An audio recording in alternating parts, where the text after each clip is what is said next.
Good evening. My name is Stephanie Bashira, and I'm a parent with children in the elementary school system. I'm a community member in the Sherwood area, and I purchased our family home with the express purpose of having our children attend local schools. I've also been a frequent attendee at the Public Accommodation Review Committee meetings. My remarks tonight will echo some of the remarks we've already heard, not only tonight, but also at previous ARC meetings. My remarks will be directed at the evidence of a systemic problem ongoing in our board with respect to the entire ARC process.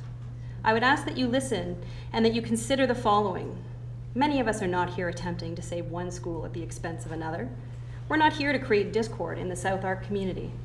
We're here to protect a very vulnerable education system that, in the context of both the Drummond Report and the Ontario 2012 budget, mandates a tightening of belts and a call to action. Sometimes taking action means making unpopular decisions. Sometimes it means cuts to budgets and services. But every time, taking action means making hard choices. I sit before you tonight, and I ask you to take a different call to action. I ask that you consider not making decisions about school closures at all, and take the time and the care that was not taken 18 months ago when this process started. I ask that you, the trustees, consider all of the facts, including new facts presented here tonight, and all of the evidence that clearly highlight the flaws in the ARC process in Hamilton and unfairly targets existing and successful schools, as evidenced by our student presenters tonight.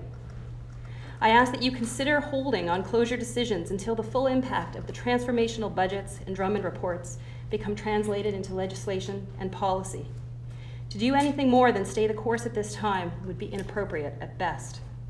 Tonight, my fellow community members pointed out significant problems in the process, some of which include the poor planning of secondary ARCs being held before elementary, determining which schools to close before knowing if we will even get capital investment from the ministry, determining that a new school is necessary with no indication of where it might be built, when we all know that existing facilities can house current and future student needs.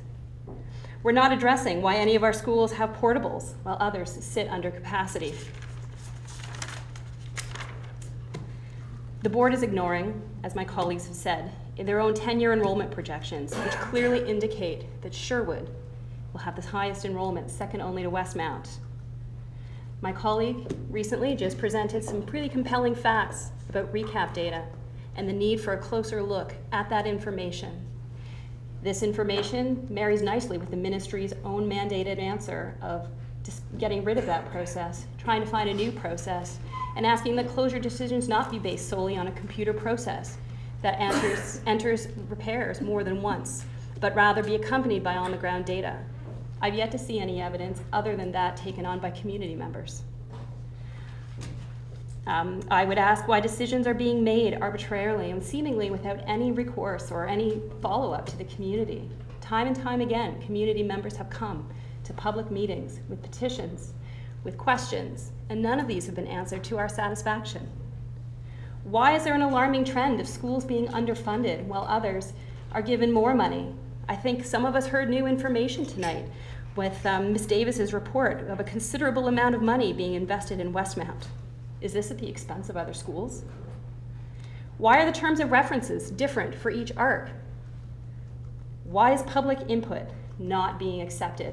Why was a 3,000 person petition to change the terms of reference to include all schools submitted over a year ago and summarily dismissed? Why was there a reason? What was the reason for not having all of the schools included? Why was there a lack of consultative process with the city? Hamilton Recreation Department reported no contact. Local businesses that my colleague before me displayed reported no contact. The ministry guidelines are clear. An open and consultative process must be employed. Why was that not done? And if it was done, why do none of the stakeholders know it? And why are the closure decisions being made before programming decisions are finalized? I believe the Westmount presentation itself said, in response to a question, yes, the Westmount or the self-paced program could also stay at Westmount, but also be relocated. We know Sherwood students in the Sherwood area do attend Westmount. Bring those students home. Bring them back to their community. We know we have the space. We know we can now afford the building. Let's fix that problem. All of these points seem to be in conflict with a measure of reason and project management, fiscal responsibility, and good planning. They're also in direct conflict with the government's mandate to do more with less, and the Drummond Report's call to action to better utilize existing space as a cheaper mode of delivery over the construction of new facilities. I'd like to read now an excerpt from a letter from Monique Taylor, the MPP Hamilton Mountain. The letter was dated April 4th, 2012, and was addressed to the Minister of Education, Laurel Broughton, and a number of trustees at this table. And I'll quote, "As you are aware, school boards in our province are facing a dire situation. In particular, I am concerned at the rate at which the board is making its decisions of school closures. In a time when the board is being told to tighten its belt, decisions are being made so rapidly that students and their families are feeling the brunt. Minister, the decisions of the board are having a serious impact on my constituents and their families. Several parents have taken on a serious investigation into that information and figures determining the closures for these schools. They have found many discrepancies.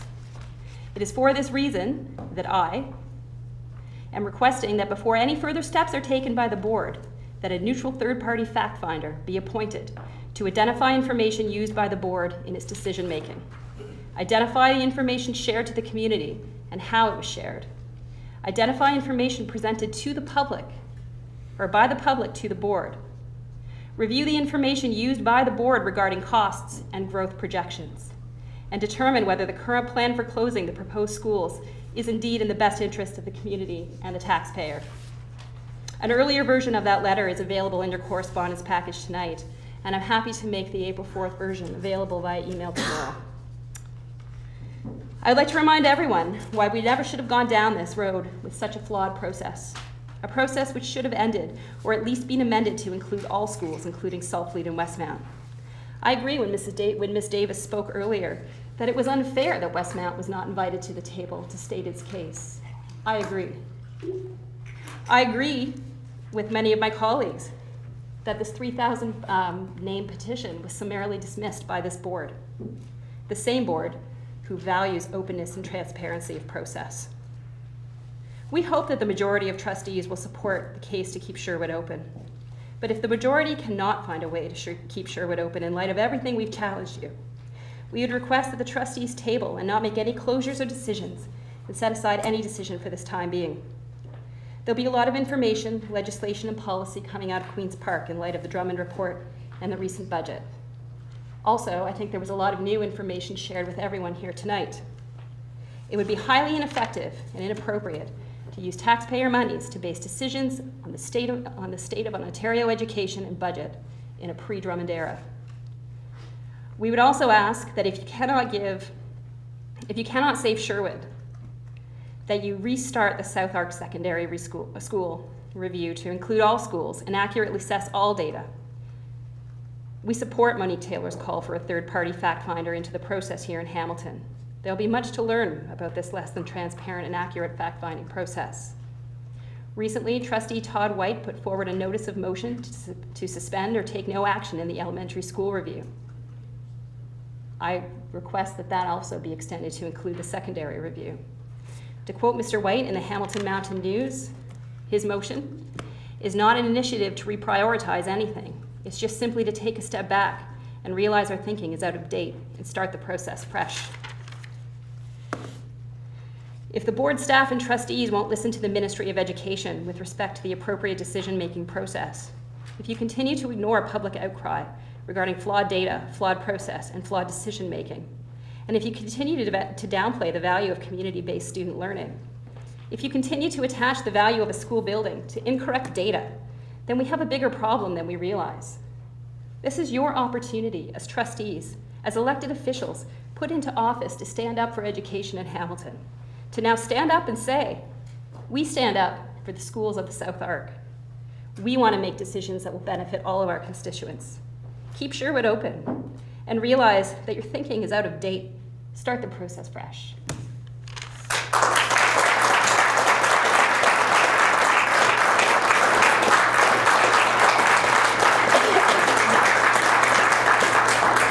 Thank you. Any questions for clarification from the trustees? Seeing none, I appreciate you coming down with your thoughts tonight. Need someone to move receipt. Thank you, Trustee Terkstra. Seconded by Trustee Orban. Receipt of the presentation. All in favor? That is unanimous.